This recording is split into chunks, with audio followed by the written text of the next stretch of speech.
Om Namo Bhagavate Vasudevaya. Om Namo Bhagavate Vasudevaya. Narayanam Namaskrityam Naram Chaiva Narottamam Devim Saraswatim Vyasam Tato Jayamudire. Ashtaprayeshu Bhadreshu Nityam Bhagavata Sevaya Bhagavati Uttama Shloke Bhaktir Bhavati Naishti. Krishnaya Vasudevaya Devakinandanaya Cha Nandagopakumaraya Govindaya Namo Namah.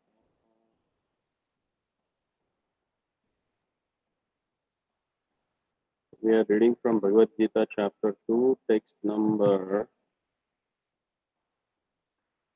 31.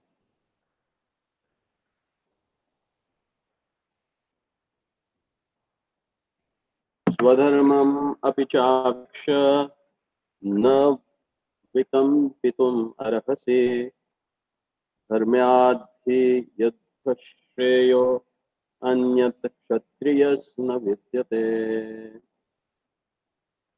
Translation. Considering your specific duty as a Kshatriya, you should know that there is no better engagement for you than fighting on a religious principle. And so, there is no need for hesitation. Purport. Out of the four orders of a social administration, the second order for the matter of good administration is called Kshatriya. Shrata means herd. One who gives protection from harm is called Kshatriya. Trayate, to give protection. The Kshatriyas are trained for killing in the forest. A Kshatriya would go into the forest and challenge a tiger face to face and fight with the tiger with his sword. When the tiger was killed, it would be offered the royal order of cremation. This system is being followed even up to the present day by the Kshatriya king of Jaipur state. The Kshatriyas are specially trained for challenging and killing because religious violence is sometimes a necessary factor. Therefore, Kshatriyas are never meant for accepting directly the order of sannyas or renunciation. Non-violence in politics may be a diplomacy, but it is never a factor of a principle. In the religious law books, it is stated,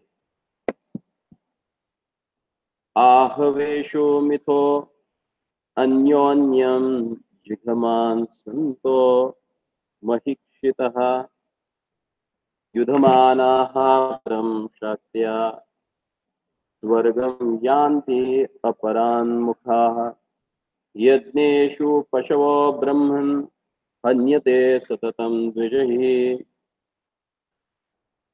samskritaha kila mantraischa tepi swargam avapnavan.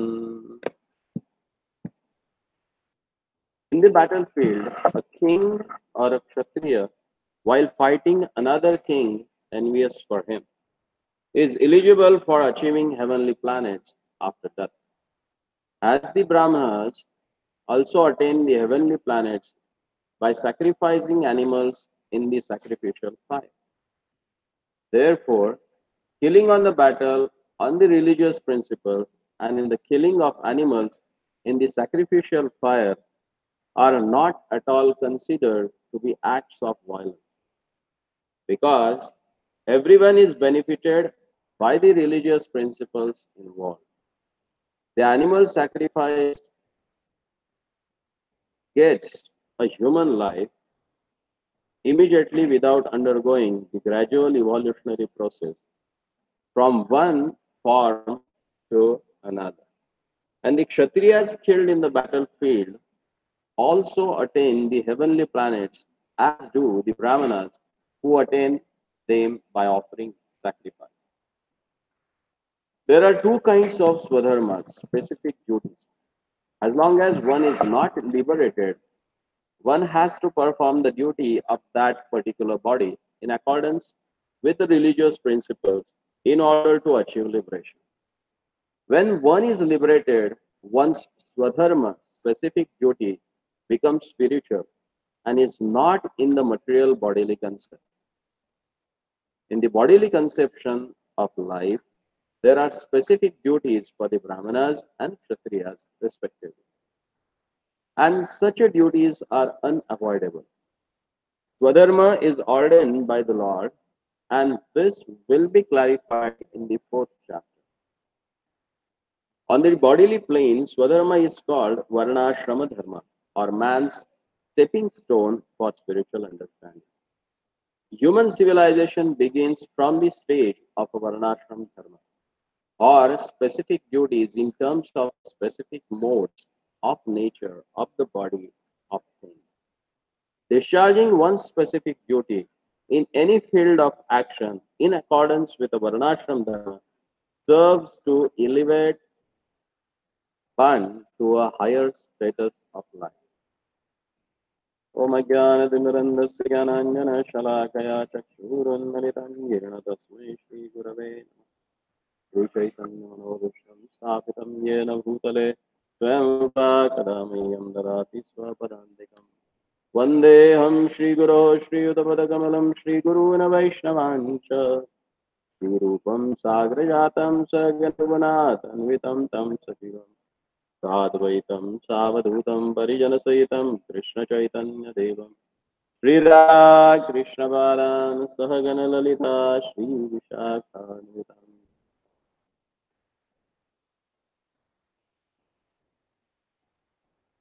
Actually, last 20 verses of this chapter, Lord has explained about the knowledge, the difference between spirit, spirit soul, and this body. Because in previous chapter, Arjuna has given some uh, arguments that he don't want to fight on the battlefield. So his first basis of argument is that compassion. He was thinking that if I kill all these people, because whom he saw on the battlefield, who came as his opponent, is his own men, his own cousin, his great grandfather, his spiritual master, his uncle, his son. They were opposite to him. And Arjuna was thinking, for the sake of Duryodhana, one of his cousins who wants to fight with him and grab their kingdom, for his sake, all these people, they are uselessly dying. His soldiers, what they have fault? Why they should get killed?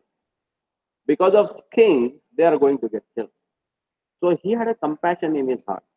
Because Arjuna, being a devotee of the Lord, since beginning, he was compassionate toward the humanity. So that compassion was based on the bodily platform. What he was thinking, that if I kill them, means if I kill them means he will shoot arrows and they will get dead. So he was thinking that they will get killed, but Lord is specifically refuting his arguments by giving him a knowledge about spirit, soul, and body. So he explains that spirit soul is indestructible, it is imperishable, it is inconceivable.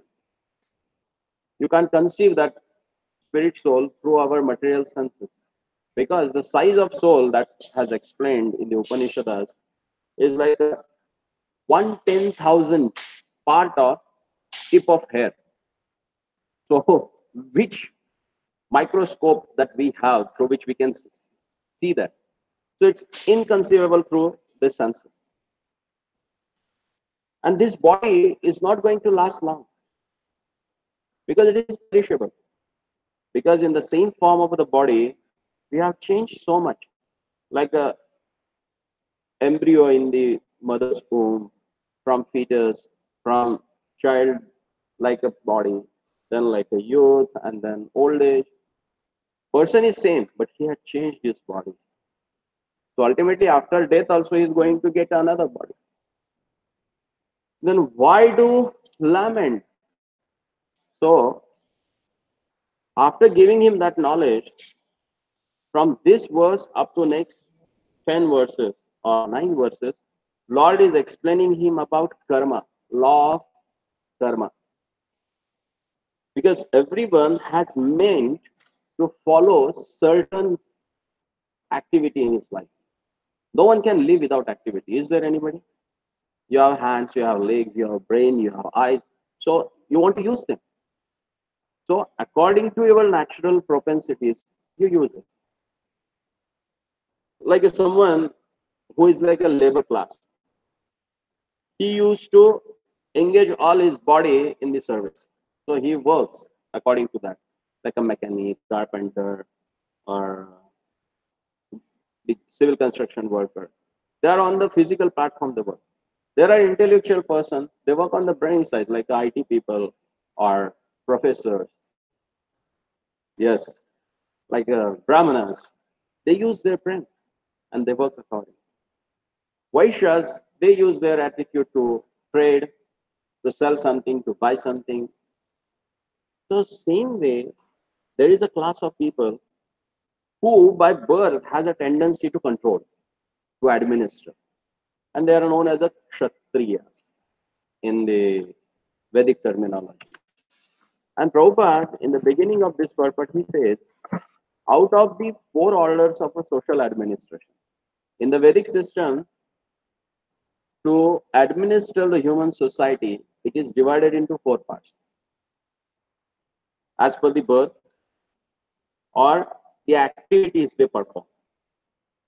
Brahmanas, like an intellectual class of people who can guide, who can give consultation, who can write. So these are the Brahminical class of, like a teachers.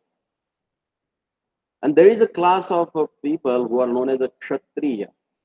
So this word Kshatriya comes from Kshata Trayate Saha. Kshata means getting hurt, or Kshati means uh, who Kshati Trayate, who saves someone from getting hurt, means who gives protection.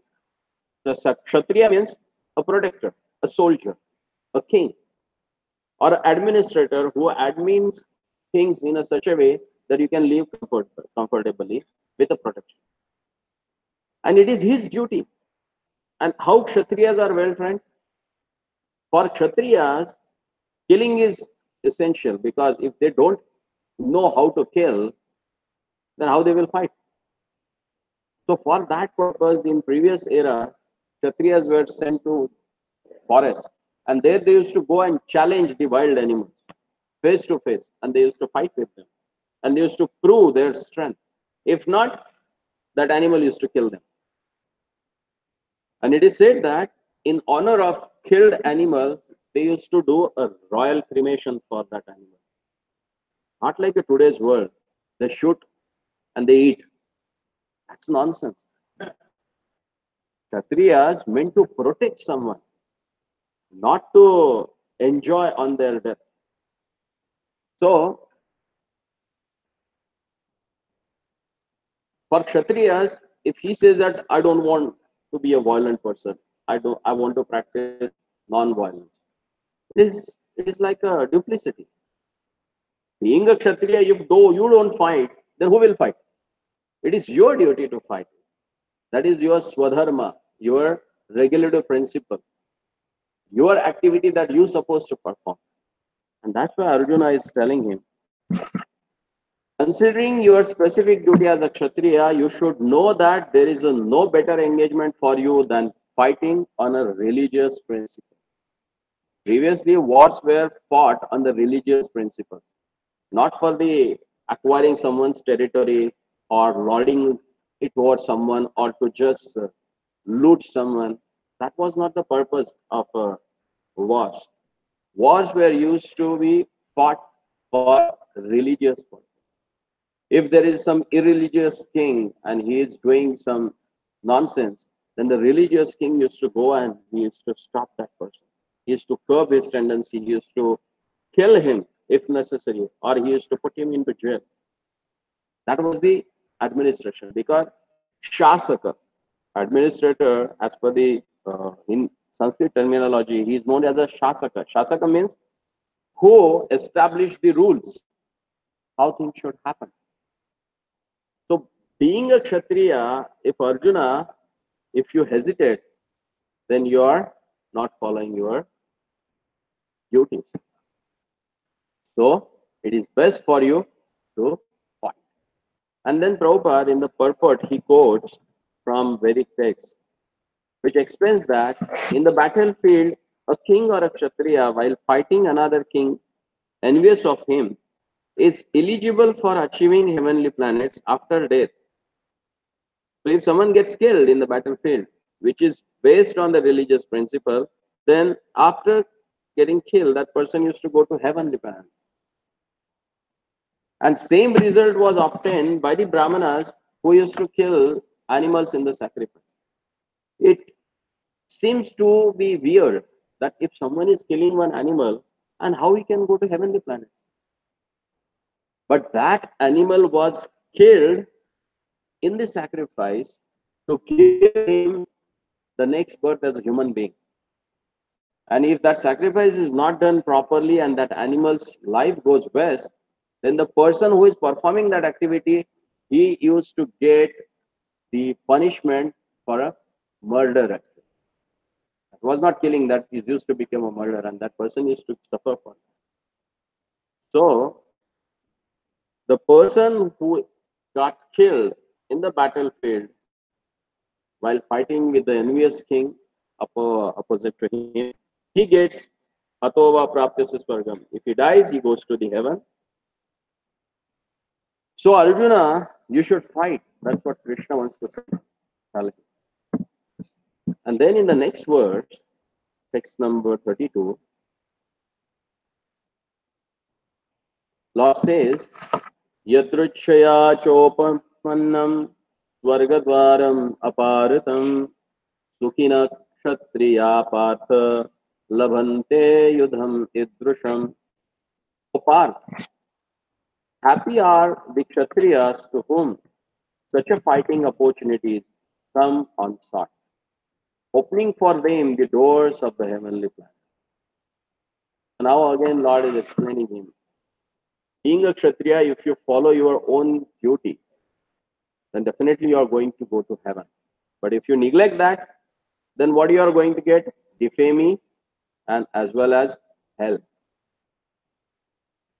And the Prabhupada explains in his purport, he says, as a supreme teacher of the world, Lord Krishna condemns the attitude of Arjuna, who said, I do not find any good in this fighting. It will cause perpetual habitation in hell. Such a statements by Arjuna were due to ignorance only. He wanted to become non-violent in the discharge of his specific duty. For a Kshatriya, to be in the battlefield and to become non-violent is the philosophy of a fool. So here the role of Lord Krishna has explained. As a supreme teacher of the whole world, Krishnam Vande Jagat Guru is considered as the spiritual master of the whole world. He condemns the specific attitude of Arjuna because he don't wanted to fight, and he thinks that what the outcome of this fight will be not good. So why should I fight? Because that will create a sin for me and I will go to the hell. But such a statement of Arjuna is based on the ignorance. Because he was thinking by killing their body, he is killing them. But they are spirit soul, different from the body. They are not going to get killed. So his ignorance is causing pain for him. And then Prabhupada quotes from Parashara Smriti.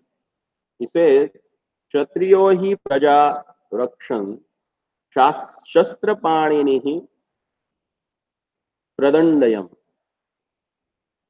nirjitya parasainyadi Kshitim dharmena palayat. The Kshatriya's duty is to protect the citizens from all kinds of difficulty. And for that reason, he has to apply violence in the suitable case for a law and order. Therefore, he has to conquer the soldiers of inimical kings. And thus, with a religious principle, he should rule over the world. Actually, for this particular age of Akali, this Parashar Smriti is considered as most important thing to follow the certain rules and regulations. That Smriti has assigned particular duties and works for particular ashram or particular world. So according to the Parashar Smriti, Kshatriya's duty is to protect the citizens from all kinds of difficulties, and for that reason, he has to apply violence in a suitable place. Like sometimes the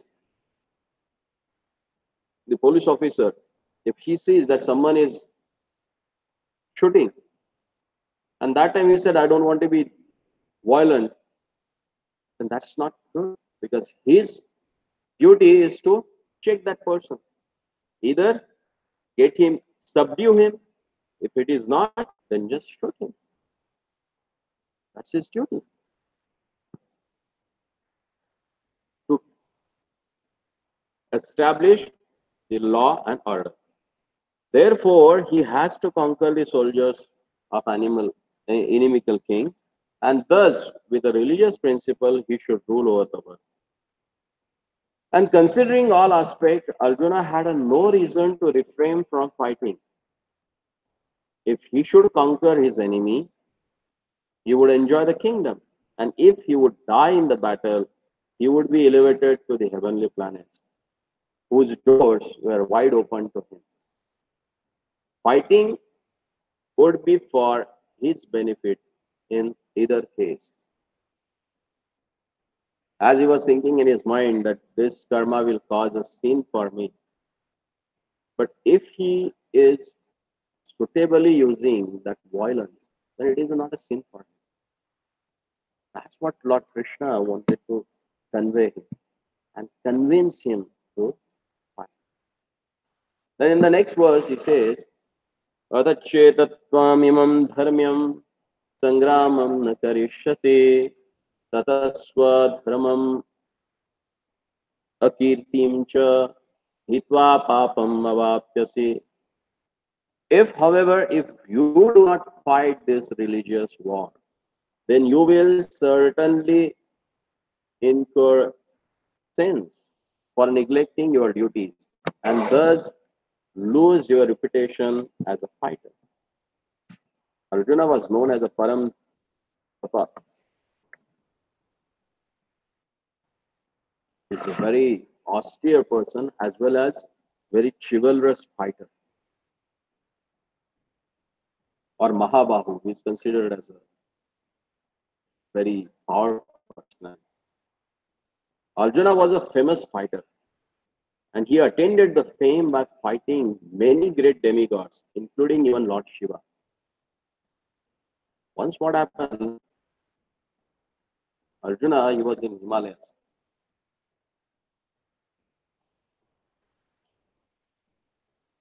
When they were in incognito, for certain reason, Arjuna went to Himalayas. At that time,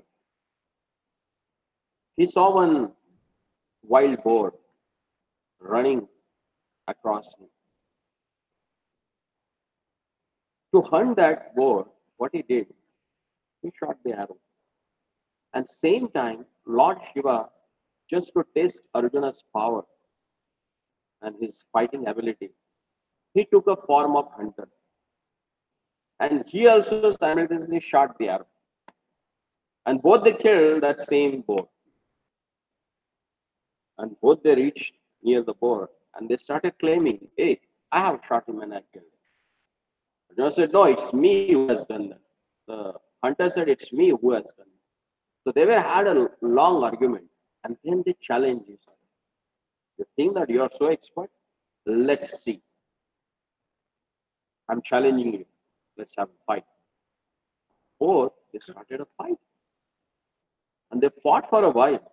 It was like a really violent fight between them. It was like Lord Shiva, who is known as the destroyer of this whole world, and Arjuna is challenging him to fight. They fought for a long time.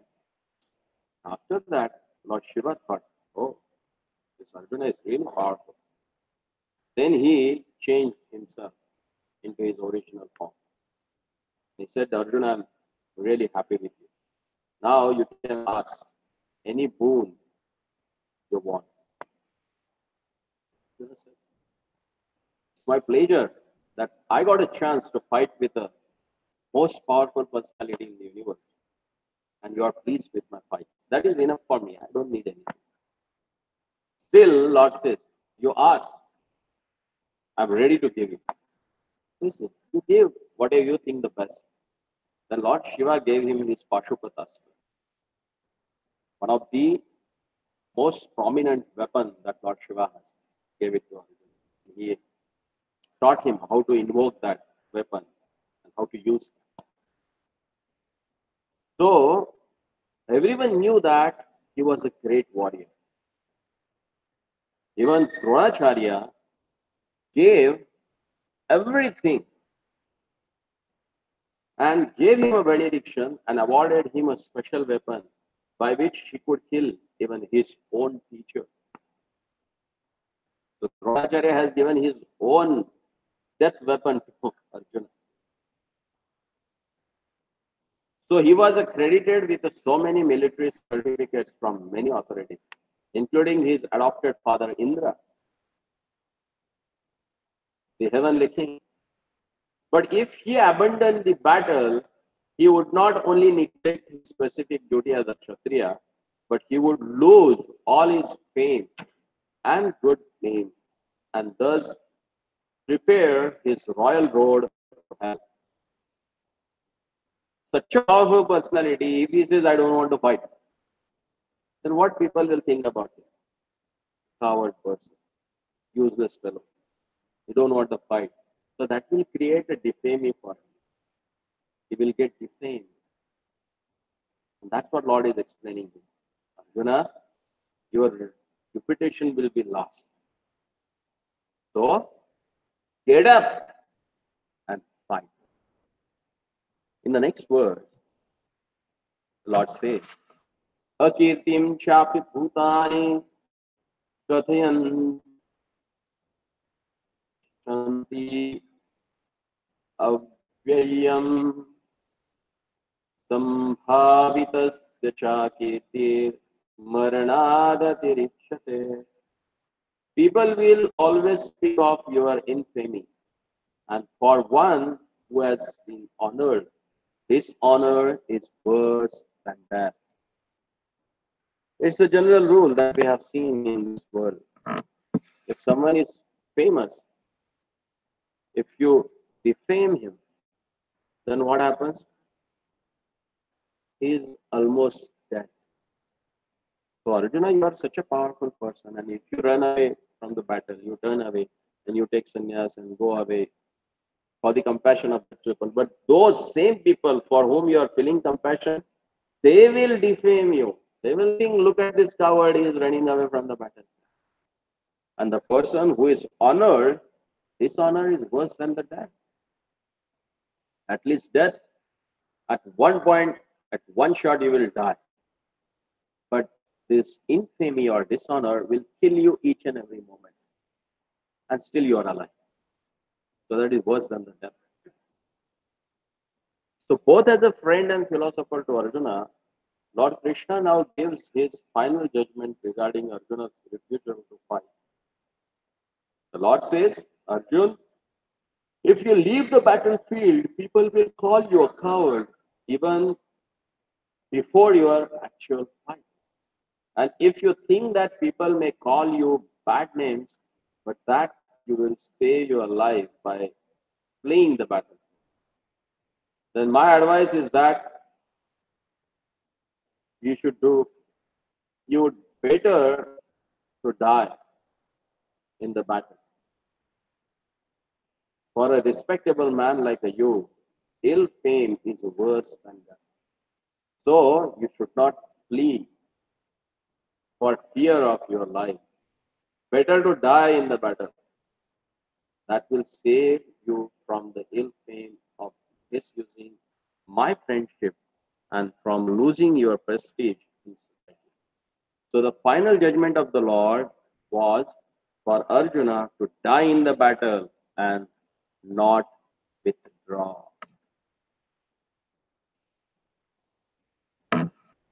Hayadranat uparatam masyante Tvam maharatah esham chatvam bahumato utva yasya silaghavam. The great generals who have highly esteemed your name and fame will think that you have left the battlefield out of fear only, and thus they will consider you coward. Then Lord continued to give his verdict to Arjuna. Do not think that the great generals like Duryodhana, Karna, and other contemporaries will think that you have left the battlefield out of compassion for your brothers and grandfathers. They will think that you have left out of fear for your life, and thus their high estimation for your personality will go to hell. Like your opponent, he knows that what you are, how powerful you are. And in front of him, if you show your cowardness, then what will happen? They will lose estimation for you. And you will lose your prestige in front of them. So he said, it's better to die than running away from the battlefield. Avachavaram shabahuna vadishanti tvaya hitaha nindantastav samarthyam tato dukhataram mukim. Your enemies will describe you in many unkind words and scorn your ability. What could be more painful for you? Someone is ridiculing you. Do you think that will be a very enjoyable moment? No. He said it will be painful for you. Lord Krishna was astonished in the beginning at Arjuna's uncalled for a plea for compassion. And he described his compassion as a befitting the non-Aryans who are not following the Vedic philosophy. Now, in so many words, he was proved his statements against Arjuna's so-called compassion. Then Lord says, Hato va prapyasi swargam jitva va bhukshase mahim tasmad uttishta kaunteya yuddhaya kritanishyaha. O son of Kunti, Arjuna, either you will be killed on the battlefield and attain the heavenly planet, or you will conquer and enjoy the earthly kingdom. Therefore, get up and fight with a determination. Even though there was no certainty of victory for Arjuna's side, he still had to fight. For even being killed there, he could be elevated into the heavenly planet. So one should follow his own cue. He should perform his own karma. Then he says, Sukha dukkhe same krutva labha labho jaya jayo tato yuddhaya yujjasva naivam papam avaptasi. Do thou fight for the sake of fighting, without considering happiness or distress, loss or gain, victory or defeat. And by so doing, you shall never incur sin. Lord Krishna now directly says that Arjuna should fight for the sake of fighting because he desires the battle.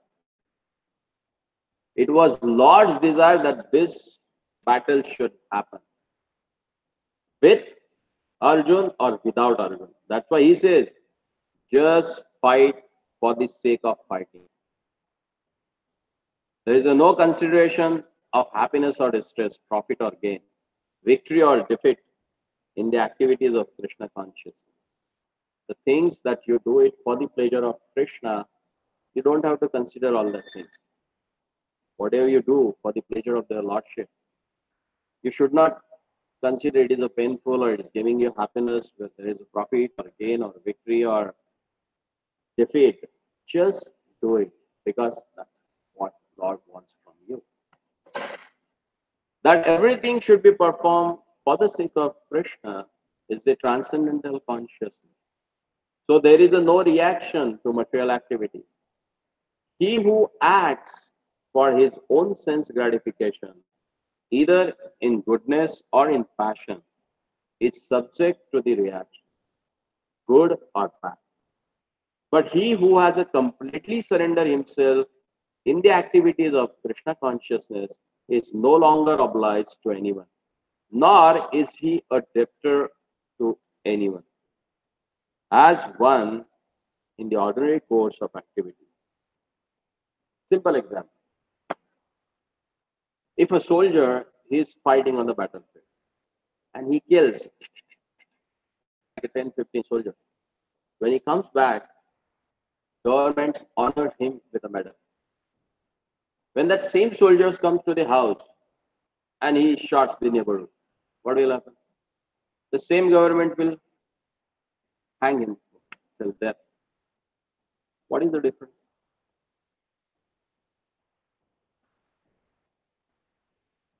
Yeah. When he is following the authority,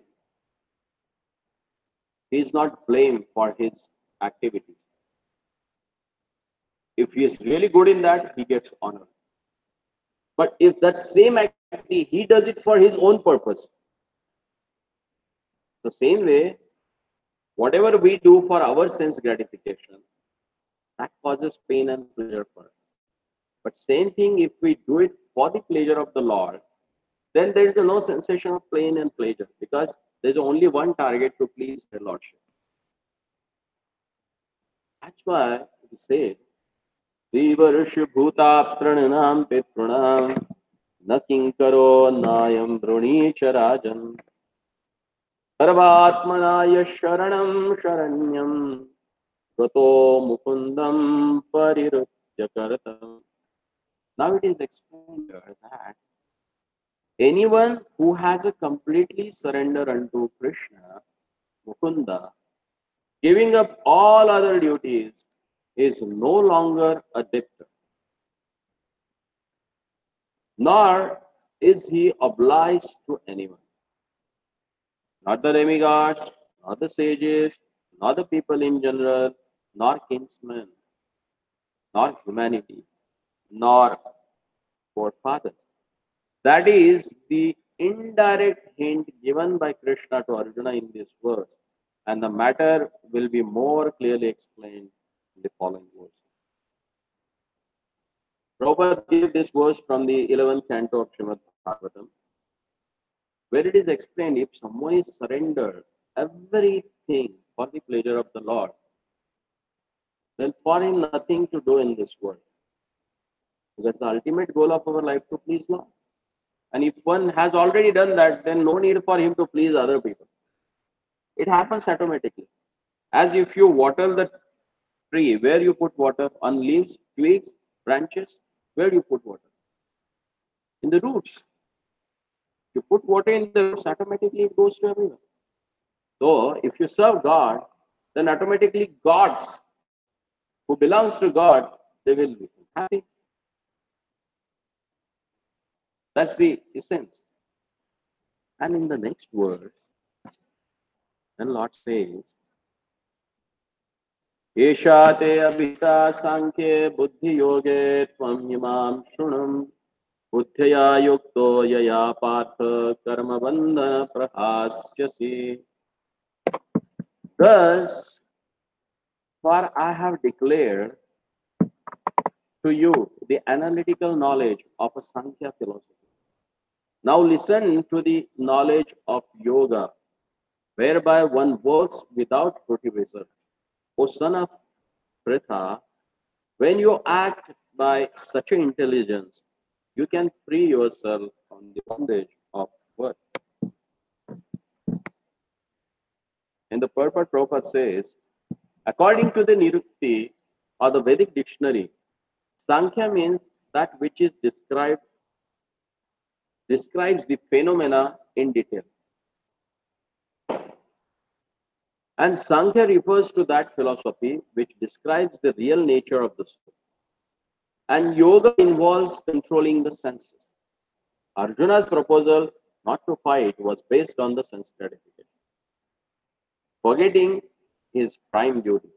He wanted to cease fighting because he thought that by not killing his relatives and kinsmen, he would be happier than by enjoying the kingdom of conquering his cousins and brothers, the sons of Dhritarashtra. In both ways, the basic principles were for sense gratification.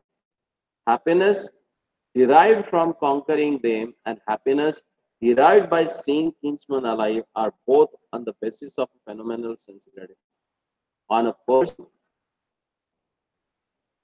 sense gratification. For there is a sacrifice of wisdom and duty. Krishna therefore wanted to explain to Arjuna that by killing the body of his grandfather, he would not be killing the soul. And he explained that all individual persons, including the Lord himself, are eternal individuals. They were individuals in the past, they are individuals in the present, they will continue to remain individuals in the future. Because all of us are individual souls eternally. And we simply change our bodily dress in different manners. But actually, we keep our individuality even after liberation from the bondage of material dress. An analytical study of the soul and body has been very graphically explained by the Lord Krishna. And this descriptive knowledge of the soul and the body from different angles of vision has been described here as a Sankhya in terms of Nirukti dictionary. This Sankhya has nothing to do with the Sankhya philosophy of atheist Kapila. Long before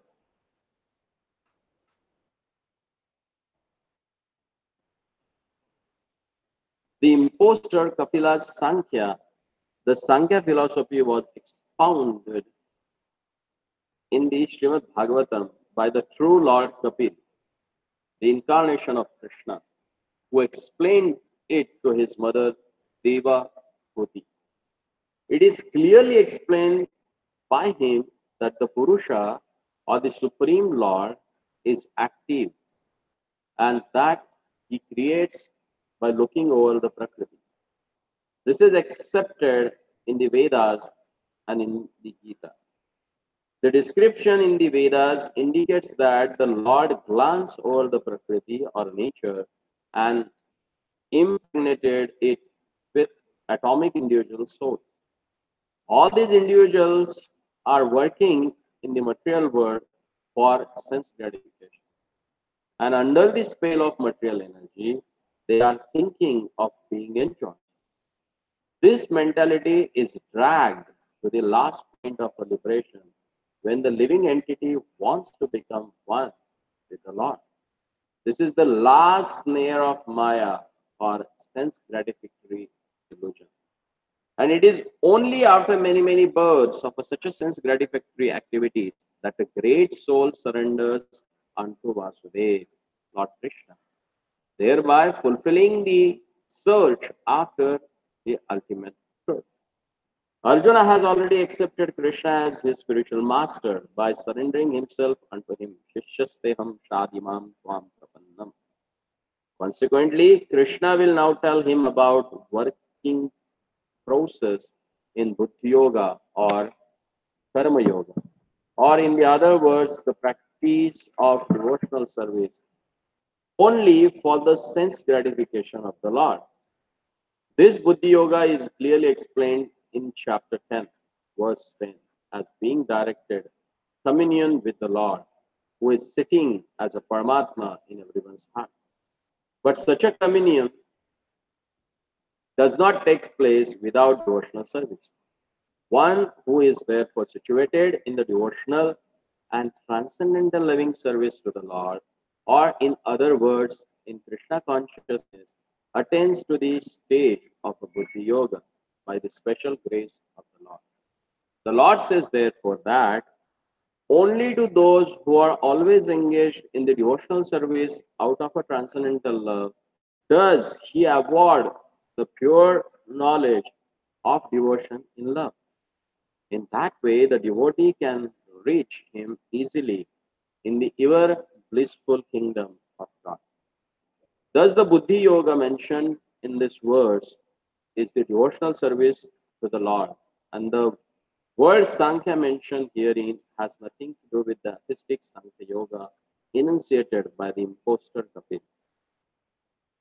One should not, therefore, misunderstand that Sankhya Yoga mentioned herein has any connection with the atheistic Sankhya, nor did that philosophy have any influence during that time. Nor would Lord Krishna care to mention such a godless philosophical speculation. The real Sankhya philosophy is described by Lord Kapil in the Srimad Bhagavatam, but even that Sankhya is nothing to do with the current topic. Here, Sankhya means analytical description of the body and soul. Lord Krishna made an analytical description of the soul just to bring Arjuna to the point of Buddhi Yoga or Bhakti Yoga. Therefore, Lord Krishna's Sankhya and Kapila's Sankhya, as described in Bhagavatam, are one and the same. They are all Bhakti Yoga. He said, therefore, that only the less intelligent class of a man make a distinction between Sankhya Yoga and Bhakti Yoga. Of course, atheistic Sankhya Yoga has nothing to do with Bhakti Yoga. Yet, the unintelligent claim that the atheistic Sankhya Yoga is referred to the Bhagavad Gita. One should therefore understand that Buddhi Yoga means to work in Krishna consciousness, in the full bliss and all of yours. One who works for the satisfaction of the Lord only, however difficult such a work may be, is working under the principles of Buddhi Yoga and finds himself always in a transcendental bliss. By such a transcendental engagement, one achieves all transcendental qualities automatically by the grace of the Lord. And thus, his liberation is a complete in itself. Without his making extraneous endeavors to acquire knowledge, there is a much difference between work in Krishna consciousness and work for results, especially in the matter of sense gratification, for achieving results in terms of family or material happiness. Buddhi Yoga is therefore the transcendental quality of the work that we perform. So here in this purport, Prabhupada is explaining about the difference between a Sankhya Yoga, which is explained by the Lord, which describes the phenomena in detail about the body and soul. It does not have any connection with the Sankhya philosophy given by impostor Kapila. There is one Kapila who gave a philosophy which is based on the sense gratification. And there is an original Kapila who was the incarnation of a Lord. In the third canto of Srimad Bhagavatam, there is a description about his Sankhya Yoga, which is none other than the working in Krishna consciousness for the pleasure of Krishna. So up till now, Lord has explained till the last verse, text 38, Lord has explained about Karma Yoga. Why Arjuna should fight? Because it is his duty, according to his Varna. As a Kshatriya, he should fight. And now, Lord is going to explain him how that fighting will be a devotional service for him. That will continue tomorrow. All right. So, any doubt, any question? It was so clear actually.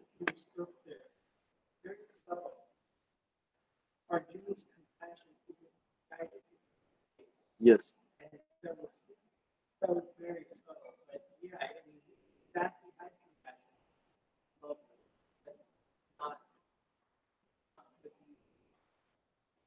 Imposed.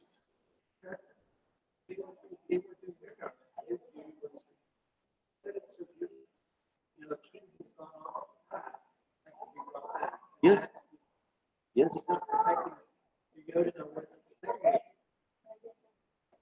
For his sense gratification, he wanted to get them killed.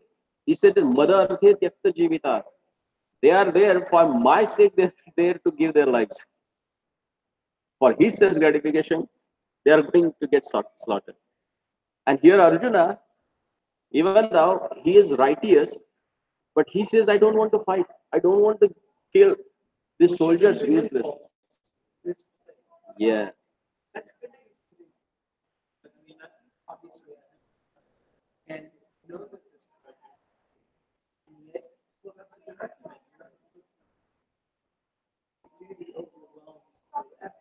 Yeah.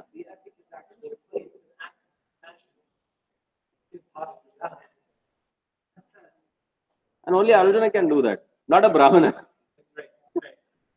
He can do that because he is there to place the law and order. Brahmana can't do that because it's not his nature or not his duty. It's Kshatriya. So Arjuna, fight. All right. Thank you. My name is Gregory. Thank you very much. What's your name? Gregory. Gregory. My name is GOVINDABHAKTA. GOVINDABHAKTA Das.